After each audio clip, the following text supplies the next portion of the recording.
I affirm in valuing morality. Any philosophical claim must be first grounded in the conditions necessary for interest, objective validity of argumentation able. We provide grounds for philosophy to inquire into the conditions of interest, objective validity of argumentative discourse rather than the condition of objectively valid knowledge. Argumentative discourse is unlimitable. Those who wish to discuss anything by arguments and since only those who argue proposed theories of argumentative discourse can be assumed to be ultimately irreducible for discourse or further any way to think the subjective validity or argumentative stages as methodologically prior to any term transcendental deduction.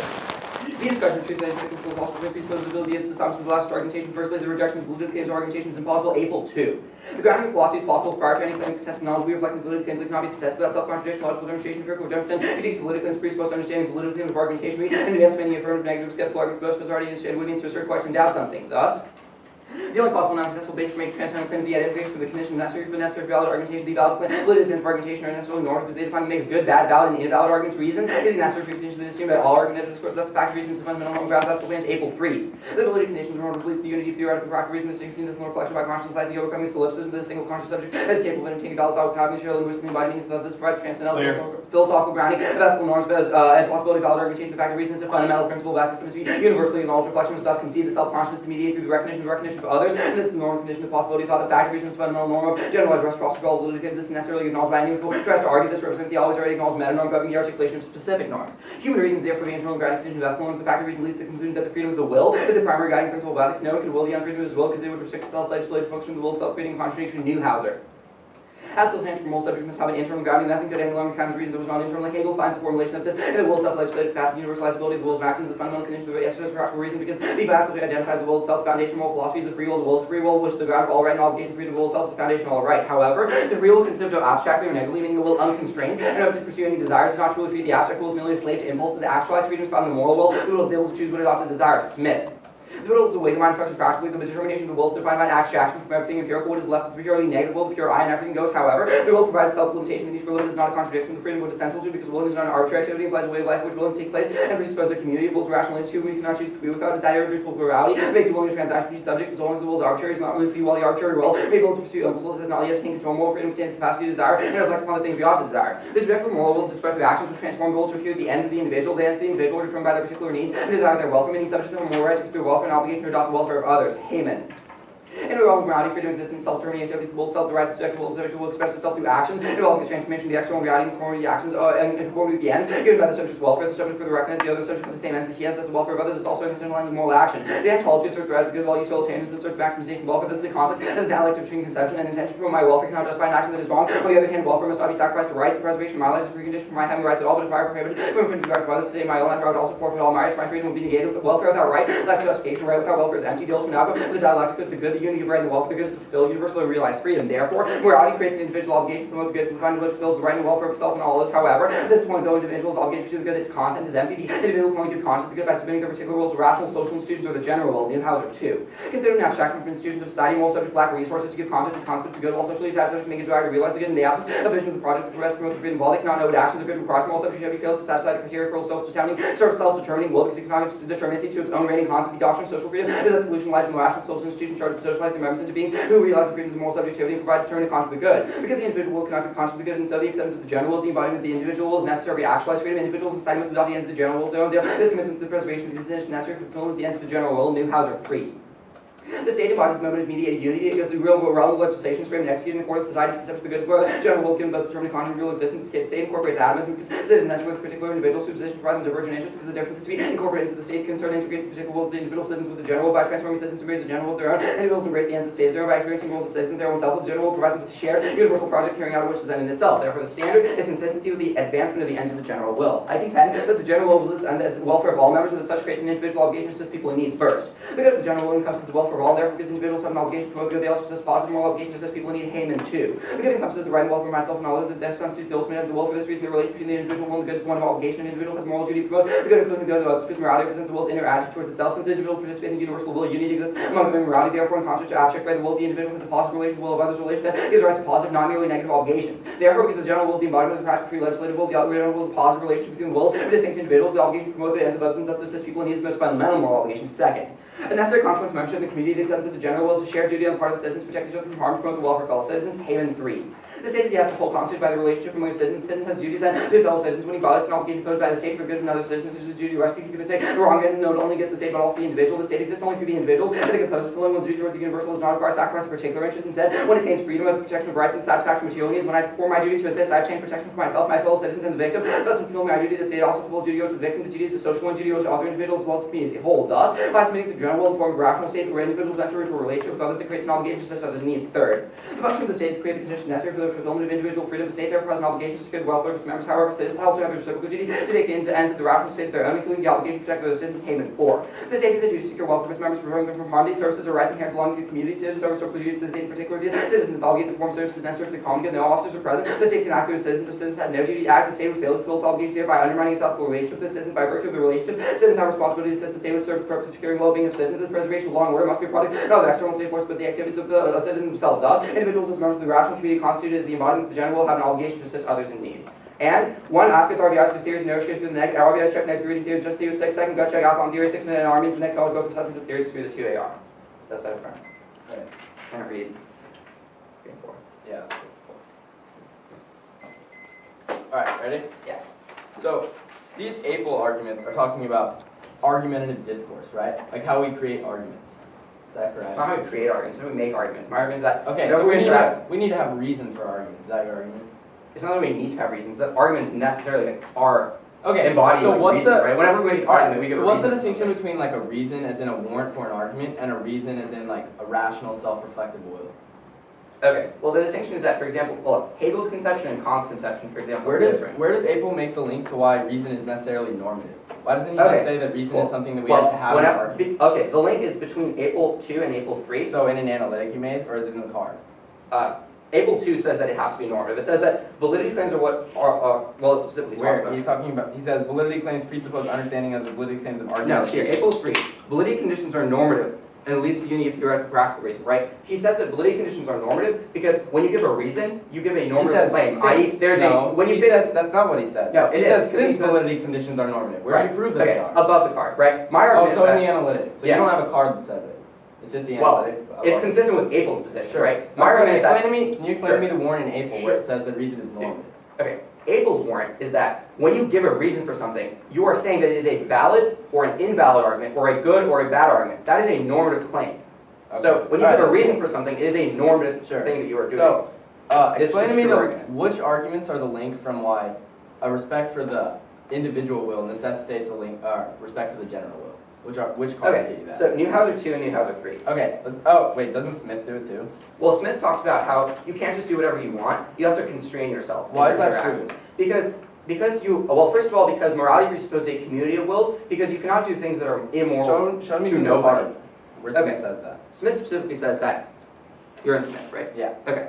The will provides self-limitation and implies a way of life in which willing can take place, Okay, that's a presupposing claim. a community of wills whom we cannot choose to be without. Okay, that's sounds like a claim. What's Right. the warrant? Well, the argument in Abel and in Smith is that you have to have a community of wills. So the It warrant doesn't- is not in Smith alone. No, there are multiple warrants. Can you in point case. to me the warrant in Smith then? That's my question. Right. Okay. Smith says that you have to limit yourself in terms of morality. Smith doesn't provide the warrant for the community argument. But if you challenge the fact that morality is a Why do community... you have to limit yourself? Doesn't Okay, the reason why... before? Sure. So you want me to explain the warrant for why you have to limit yourself. The warrant for why you have to limit yourself is because when you do anything you want, you are not truly free because you are a slave to your impulses, i.e. you are not reflecting on what you want to do and you're not in accordance with what you will, i.e. because it's not what you're willing, it's just what So your as long impulses tell you to as do. long as I prove that you can act freely and, False, and because then not act my according argument is to that impulse. my argument is just No, but the constraining warrant, yourself is not the warrant sufficient. is only that you're acting according to impulse. That's why you're not free, right? That is one warrant, yeah. Okay. The other is the So Neuhauser 2 and explain 3 to me evidence, why right? we have respect for the state. It seems like that's a pretty Okay, impulsive that's- thing. Neuhauser- Why do we have a reason? I never signed up to have this reciprocal obligation. My argument is that- Why is that true? My argument is that Neuhauser 2 and 3 say that the only way to conform to the freedom of the will is to conform to the general will Okay. because it's the only way to Alright, reconcile subjective conceptions of interest. Sure. So the only way you reconcile subjectivity, because subjectivity cannot give content to the good on its own, is to adopt the ends of the general will. And the ends of the general will are the welfare. Alright, Daniel, that's fine. Starting correct. Is it 4 or 5? It's 4. Okay.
Okay, 55 seconds.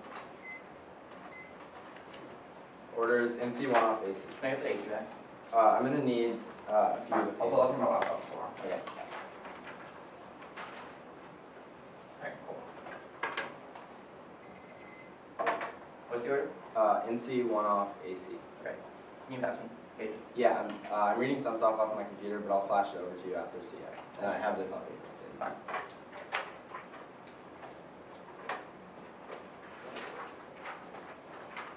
Alright, ready?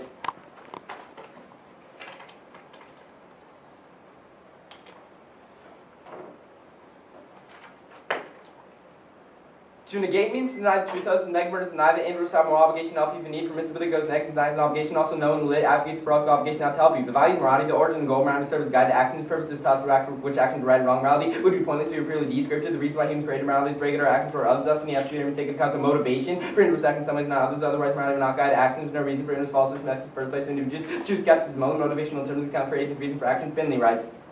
A reason for you to do something this kind of thing to motivate you to do it. Max Taylor decided whether to go to dinner. Max Taylor mentioned reason favor the Falcons or reason Max mentioned reason against the difficult parking each. These reasons Max Taylor feels like in each direction reason for action like their relation like this. Motivation the idea is reason eternalism. Only a conduct system derives principles of mutual strength from individual self-interest. Accounts for why interest in a pre-ethical context would develop the concept of ethics. Gautier.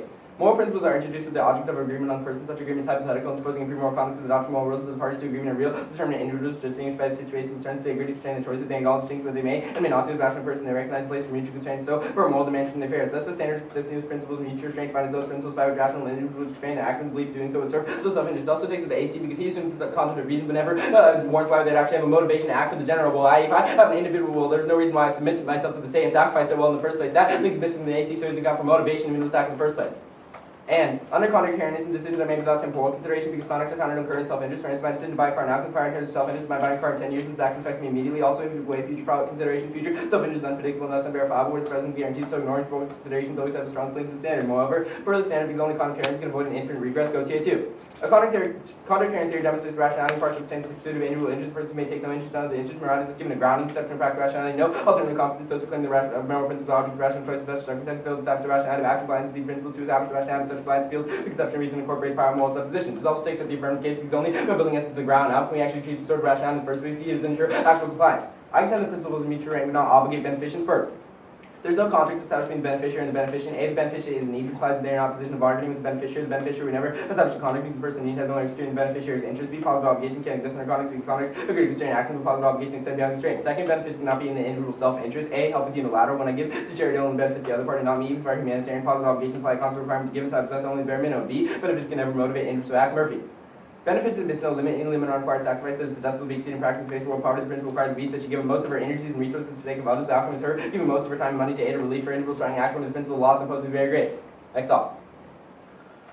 If the AC framework is true, then respecting autonomy is fundamental morality. First, autonomy is a prerequisite moral agent, the ability to rational will, moral maxims. We value treating people as ends, or the rational will. Autonomy must come first. Chrisman. To be autonomous to be one's own person, directed by desire that are not opposed to certainly, but a part of one's attempt to self-autonomy is an free will value, especially in its opposite, being guided by force, excellence, self, which cannot authentically embrace marks the height of oppression. Autonomy plays various roles in theoretical accounts of person's exceptions, moral obligation, and forms the core of practical reason. The question of moral responsibility is also linked in the AC framework. Sees the way to value the rational will, but you view the autonomy being important. Second, even if the AC is not true, without autonomy, people can't be morally obligated because they're not actually conscious of the action they're supposed to take. They're just being caused into action. This means autonomy is a prerequisite to moral obligation. I contend that obligating individuals to assist people need violates their autonomy first. Only supererogatory actions respect autonomy. Supererogation allows individuals to decide for themselves whether the people need instead of making it morally required. This allows individuals to develop their own value system and become their own ethical conclusions about assisting others. High. A source of value supererogatory action is optional nature. Supererogatory action must be voluntary, unlike obligatory action. The agent has full discretion whether to go beyond what is required and makes a personal choice to do so. Supererogatory behavior is fully optional. Obligating individuals to assist people need violates their autonomy because obligation is the antithesis of choice. Affirming requires that individuals be obligated independent of their autonomous will, so the rest can't be deemed morally obligatory. Second, positive obligations are over-demanding and destroy autonomy. Lichtenberg. Positive duties invade our lives. It's hard to draw a line that will prevent them from becoming relentlessly demanding. We think of all the people in the world who suffer very serious deprivation of basic needs and how much the affluent can help them. Slippery slope balloons we cannot be required by reasonable morality to make very large sacrifice to our own well-being. Such requirements infringe on our autonomy and our ability to live our lives as our lives. It's also turns back to AC. Even I don't want to argue for the topic because it links directly to the rational will that they have in the first place and says that it would invade their lives and destroy their will. Even if he wins the welfare stuff, I always have the strongest link to the new like the first card they talking about how the individual will matters. I even knew how they're, and so I always have the strongest link because this links sketch between Neuhauser and like the general will. Now go to AC. On APEL, or group APEL 1, 2, and 3. First, he conflates reason in terms of argumentative validity with reason in a normative sense. There's no reason in any of the cards why reason necessarily has to be normative. It just says we need reasons for arguments in the sense of having warrants for arguments, but there's no justification why reason then becomes normative, something we would reflect upon. But then second, I asked him in the cross-examination to show me the warrant in April 3 for why it says normative, and the card says he changes the card to say that since reason is normative to that reason is normative. He doesn't actually justify it anywhere in the card. Nowhere in April 3 does it actually say that. It's just an analytic above it. It's not actually a warrant, so April 3 is not actually justifying why reason would be normative in the first place. Don't let him say it is. Then go to Neuhauser. Even if the go to Neuhauser. This argument just proves the link into the off case because it proves that autonomy is necessary. Then we would have to respect the will. Then go to Smith. First, Smith is contradictory to the will in the first place. He says that the will, because Neuhauser specifically said the will has to be free in the first place. So if you constrain that will in the first place, then it wouldn't make any sense because they would not actually have a will in the first place. You constraining that will, they are completely contradictory. But then second, I never submitted any will in the first place. Smith is talking about how we submit to some sort of communal morality in order to constrain the will, but that doesn't make any sense because I never agreed to that. So it was not an autonomous decision. People do not agree to the Smith their will, so there's no autonomous decision being made. It's inconsistent with the argument in Neuhauser. But then third, there's no warrant for why the constraint, or the warrant for why autonomy has to be constrained, or freedom has to be constrained in the first place, is that otherwise we'd be acting according to the impulse. But that's just not true. We can have reasons for not having constrained our actions, i.e. the negative case or arguments why we would base our autonomy is not necessarily that we would be acting on impulse. That link is missing for why I would be committing that argument just by it's not restraining autonomy. But then fourth, this argument says that it would be arbitrary. This argument says that it would be arbitrary to not constrain the will, but there's no link to arbitrariness in the AC. There's no reason why arbitrariness matters. That is the internal warrant of the card, and he's not warranting that. Then fifth, impulse can still be consistent with freedom, i.e. we can be impulsive to follow our own freedom in the first place. There's no reason why those are necessarily inconsistent, i.e. if you're acting on impulses, you're not necessarily a slave. That is just rhetoric that he's using, but it does not necessarily mean that you have some sort of constrained freedom in the first place. Then on Heyman. This is the fallacy of origin because it says the reason why welfare matters in the first place because it says the reason why welfare matters is that it is a prerequisite to having your autonomy in the first place. But that just says that autonomy is important first, which means it just proves that autonomy be important. Also, it's a fallacy of origin because it doesn't prescribe value to it doesn't prescribe value to what would actually happen when you respect the will. Then on Neuhauser 2, you can turn this against him. It contradicts the purpose of autonomy in the first place because it says that we'd have to submit in the first place, which is contradictory. This relies on him winning Smith, but he's not winning that. But then second, this talks about how we'd have, as an overview. One, he assumes that just because we use reason that generates respect to the rational will, reason exists independently of our will, cajon. The normative reason not separate my will, my will does not make my reason a reason because the reason was already there. To say we give ourselves the laws of figure of speech, like saying we make broccoli in the room, what are you doing in the kitchen, asking you answer, making broccoli, what are you making that of the broccoli is already there. You're doing something good, but you are just saying making a figure of speech. Two, acting according to reason, the rational will is no more valuable than free disconnected choices, Nagel. If the will is self-determining, why can't it determine itself an individual disconnected choice as well as according to some consistent law? The free choice of action conform to laws no more or less of form of causality. The free choice of action which do not choosing free in the law, the pattern is merely a way of mimicking causality. If I always put on my left sock before my right, that has nothing to establish causality of my will, so why does category compared to do any better? This means disrespect for the rational will doesn't make any sense. So can I see? Yeah, put on a dog. Alright, cool. I don't really need you to flash to me. Like I just want to see it quickly on the NC. Sure. Oh, just the NC? Well, I need to see everything you read, but okay. Yeah. I'll give you the laptop back. Yeah. Pretty soon. I just want to see what you read in the AC too, especially. Thanks.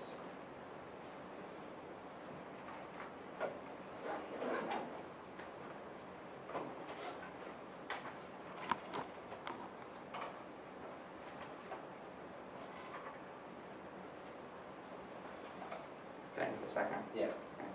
Okay.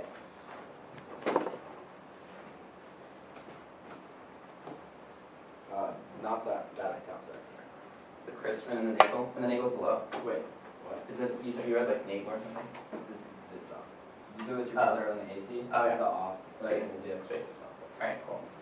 Ready? Yeah. Cool. Alright.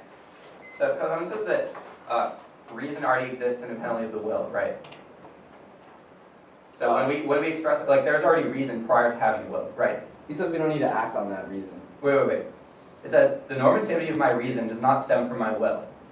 How is that inconsistent with the AC? The AC says that there's reason. Who says the that, will? You say a respect for this reason generates a respect right, for the rational. No. Here it says reason does not stem from the will. I'm consistent with that. I say the will stems from reason.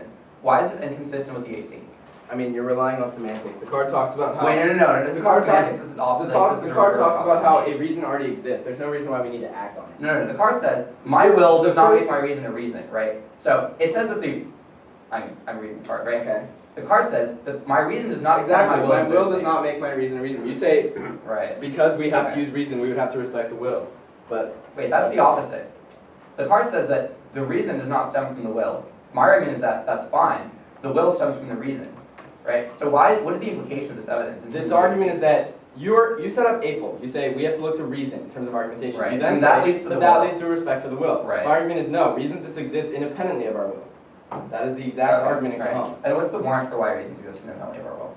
He gives the example of like if you're making broccoli, you say what are you cooking? The broccoli's already there. It didn't happen because you decided to cook. It was already there, right? So reasons already exist. Wait. So you're cooking broccoli. So like you need to That's the have the example. I broccoli mean, I have there to show first. you. I have to read the card, right? But that's just Okay. what I remember of the All right, card. that's an interesting example. All right, let's talk about Nagel. What does Nagel say? Nagel says that there's no reason why we have acting according to reason versus any like disconnected choices or like free behavior. Okay, so it just says that we can do whatever we want, right? Functionally, there's no reason why we can't. Sort of. It's like Okay, what's it's the like difference between that and what? and Nagel? It's not like you can do whatever you want, Okay. right? But the choices don't have to be like rationally consistent or unified. Okay, all right, cool. Then let's talk about the motivation argument. Sure. Is motivation it's a necessary condition for morality, right? What? What is the motivation argument? It is not a sufficient condition, right? What do you? My argument is that morality has to account for agents' motivations to take action. Okay. And then what does Christman say? Oh, Christman 1. Yeah. I think you're reading them. Yeah. Crispin 1 says that if you value like the rational will or moral So it agency. says desires are not imposed externally, right? All right. He says, yeah, autonomy is important because its opposite would be external impositions on our freedom. Okay. Cool. Awesome. I'll start that.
What's your response to New Hazard, the will argument? Which new hazard either? The first one. You can see that the will stems from reason, right? Right. The arguments, no. Cajon and Nagel both answer that, Okay. and then also the arguments on Abel, you need to win those, right? Cool. But I mean, the off case is conceding that part. Mm-hmm.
29. Starting at the contention of the AC, then top the AC, and then I'll go to the go to neg at the end. Okay? So contention on Haman 3. Wait, another story? Yeah. Okay. And then just at the top. Ready? Alright. Okay. He gets his contention so sent Haman 3 by submitting the general will reciprocal relationship between the individual and state. This individual needs to secure the security function of the state. So you have obligation to others to submit in general. So you have obligation to state without obligation towards others. So if I went to bring the AC, I would go on a piece conceding the opposite from the AC. Go to the top on able. Is that able to any theories grounded people making arguments, argument, validity grounds, all philosophy, and able to, validity claims, word underlining argument, extend the analytical above equal to, set the reason necessarily normative because it provides validity, justification for arguments. When you justify your argument, that is a normative claim because you are saying that the argument is good or bad, valid, invalid. That is the specific internal warrant within the analytic. He's dropping his number one response that there's no reason why your reason is normative. My argument, when you provide a reason for something that is making a normative claim, that is justification. Able, remember, able is the position between the IFA, comparatively stronger link to this argument because it's consistent within the syllogism. Then on number 2, he says there's no ways in which we are within the community of arguments. At first, Hegel says answer this a Kantian claim. Hegel answers the Kantian claim because he says the only way we don't know other people's consciousness, so we have to interact with them in the community because that's the only way we can know what they want and reconcile our conception of the will. Second, we can't be immoral to nobody. I.e., if you're a hermit, you cannot morality has to exist in the community. If you're a hermit, you cannot be immoral because the immoral actions have to have a moral subject, which means it has to be within the community. Then. Extend able to view the reasons of precondition for all arguments, so we know the arguments equal 1 for the fact of reason, they're all in the validity claim, which means the only irreducible argument, i.e. then Newhauser 2, and or Newhauser 1, and contextualize the fact of reason implies the freedom of the will, is the primary guiding principle of ethics. He concedes Newhauser 1 evidence, which is I linking the will conception of ethics into reason. The will conception is the only way we can stop from reason. This answers the Cohen argument. The Cohen argument is the reverse causality. He says that the reason does not stem from the will. I can see that argument. I argue that the will stems from reason. When reason is the irreducible conjugal relationship in evil, that means you have to go to the will because the will is because you realize that your will interacts with other wills in the community. Then. This takes out his argument about go to because my argument is that you have to wrap things in reason rather than like your rational agreement or like whatever your self-interest conceptions are. Then go to Smith. Extend Smith that you can't just do whatever the hell you want because you have to have abstract and negative freedom. That is not free because it's the slave theory desires on is number 1. It does not contradict the will because Newhauser does not contextualize what the will means. Smith contextualizes that on. Number 2, he doesn't have to submit to the will because Hegel's position you can force people to be free because freedom is not doing whatever the hell you want. Freedom is what is moral. It is constraining the will. On number 3, he says that there's no reason why impulse matters. This is the same as number 5. My argument is that it wouldn't conform to the will because the will cannot act on impulse. The will is what you have to will in relation to your reason. Then on number 4, he says there's no link to arbitrariness. I don't have an impact from arbitrariness. It's just not conforming to the will. Then on Haman says the moral will is expressed by action to transform the will to the end of the individual determined by their wealth. He says this fallacy of worship. I'm not valuing the will. It would only be a fallacy of worship if I was valuing the will because it says ends that are valuable. My argument, I value the ends of the will because it's in conformance with itself. So my argument, we need to conform to the will rather than we need to value it. And then it says it's an internal in terms of autonomy. But I've got the question: where are these winning Smith? Smith says autonomy is forcing people to be free, which means it is irrelevant. Then. This still takes out the egoism argument because it says this, or the go-to argument because it says that people have the same ends to me. I have an obligation to have this will to consist of my ability to will certain ends. It's also returned to the entity because my argument is that, for example, in the future, in the sense we might need help in the future, so we wouldn't necessarily under contracts agree to mutual beneficence because my argument is because we would realize we need help in the future. Then on Newhauser 2, instead of individuals cannot give in to good absence submission in general because they don't have the ability to do anything alone, which means we have to reconcile subjective interests. Is number 1 that we didn't submit it in the first place. My argument is that this begs the question whether there's winning the will argument at the top. He's conceding the will argument, which is the only way you can conform to the will to reconcile subjective wills because my argument is that subjective wills cannot give content to themselves because it has to have some sort of external accountability on the argument. He's conceding that evidence, which means we have to conform to the general will. This is also contextualized by Newhauser 3, which he draws to that he stated the general will is embodied because it mediates the different interests of each person and integrates each will. My argument. So this also takes out the autonomy argument because my argument is you cannot do whatever you want. You have to conform to the general will because that becomes your only end, i.e. the welfare of its members. Then on Nagel, there's no reason why they're disconnected choices. There's no internal warrant within Nagel. It's contextualized Smith, whereas the internal warrant and Nagel it answers Nagel. Then NC first. Extend the go-to evidence. His go-to evidence says we need to have hypothetical agreement within the community of people. This concedes the community argument because he says that morality is such between two contractors, which means he's already conceding the community is true, which is an interlinked able argument. Then the point where I disagree with go-to is that we have to have some sort of self-interested conception. My argument is that at the point where we have a community, we have to mutually constrain our actions. Also, go-to says we have to constrain our actions. Then I also link it to motivation conception morality because the will is what we set for our ends, and we set it in terms of our community. So which means that we're also linking to motivation conception. Also, motivation conception might be a necessary condition. Morality is not sufficient condition. Then on the contention arguments, remember first I'm turning the ace to the second pole. My argument is that turn the argument because my argument is the purpose of rights is when there's an asymmetrical relationship, so when we give rights to people, that is not necessarily when we're in the position of mutual beneficence, it's that we do it later on, so that they get benefits later on. Okay. 50 seconds.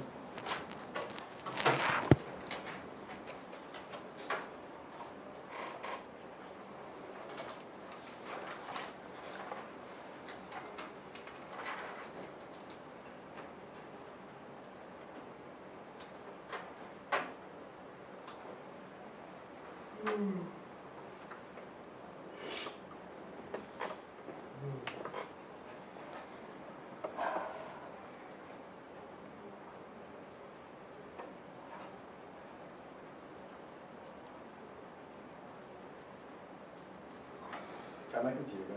Yeah.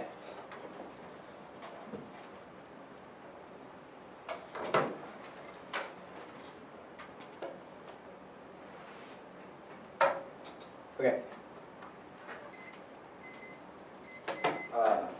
The order's gonna be NC. Actually, no. We're gonna start on the off and then NCAC. All right. All right. Ready?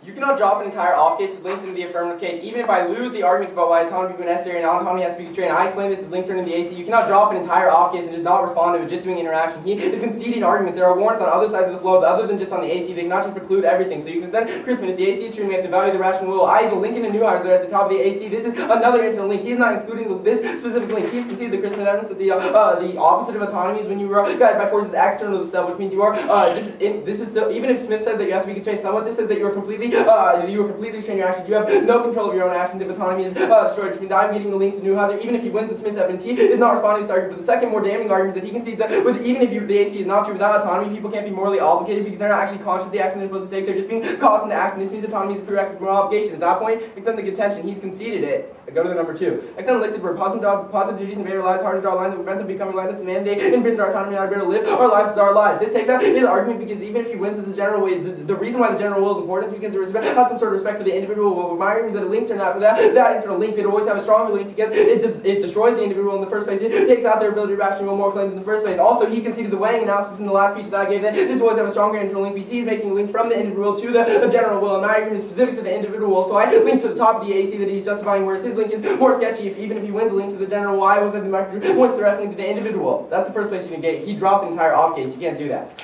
Now go to the AC. He's mishandling a few arguments. A lot of his responses are way too blippy. Go to the APL. You can send the number 1. He conflates what it means to have a reason for an argument and a reason to, and what it means to be rationally self-reflective, i.e. reason in the normative sense. He says that he justifies this through the analytic above APL 2, but an analytic does not warrant your argument because he says that he justifies it through the card, but the card does not say it anywhere in that. Additionally, his argument is that reason would be good, or when you say something, have a reason for something is either good or bad, but that is not good or bad in a normative sense. It is just good or bad in a well-warranted sense. That is what APL is talking about. The argument of validity of his argument said, which means he does not actually justify this argument in the first place. He does not justify a link. This will also function as a reason to prefer the negative case when I extend the standard because he does not have a link to that normative conception. Only reason in the sense of guiding action. But then, go to Smith. Extend the number 2 on Smith that we have never submitted any sort of will to the community in the first place, which means the logic that we should respect the community is contradictory to autonomy in the first place. He doesn't really respond to this argument. He just says freedom is what is moral, but that doesn't make any sense because my argument is if you have freedom, then you would not have to submit in the first place. None of us ever submit. We have not autonomously chosen to give ourselves to the general will. Look, his argument is that you need to have some sort of respect for the general will because the individual will is created, but that doesn't make any sense because we have not submitted in the first place. He is not mishandling this argument. He's not allowed to more extrapolation in the next speech. He's not responding to this argument. He's just being very blippy against it. But then he just keeps extending Smith and extending through ink, like not really explaining his warrants. So you can extend the number 5. There's no, or actually go to the number 3. This is the other reason why the negative case is going to come prior. His argument is that the only reason why we need reasons or to act on the general will in the first place because if we'd be acting on impulse if we not constrain our action. My argument is that you not act on impulse. You can have some sort of reason for action, i.e. the negative case which is conceded in the entirety of the framework, which means you can't have reasons for action. There's no reason why this necessarily entails the respect for the general will. You can have a reason for action without acting on impulse. We do not need to avoid impulse. You can constrain. You don't have to have your actions constrained. You would not be acting on impulse if your actions are unconstrained. You would have other reason to act on impulse. That doesn't make any sense. Why the impulse is necessarily linked to not having any reason for action. So that justifies the negative case on another level. But then the last place that he mishandled is go to Heyman. Extend the argument on Hay point, the A point. This is not only a fallacy of origin argument. My argument is that he concedes the authority of the individual will and justifies the off case why the individual will would be independently valuable even if he doesn't win the Smith card. He says that this relies on me winning the Smith and this is not the fallacy of origin argument. He said my argument that the internal warrant is that Heyman says that we would have a respect for if we have respect for the general will, then the reason why we need a right to welfare is because it forms all our other rights. But that just proves that the other rights that we're trying to achieve are what's valuable in the first place because it says if we don't have that general will or respect for if we don't have a right to welfare, then we can't achieve anything else. But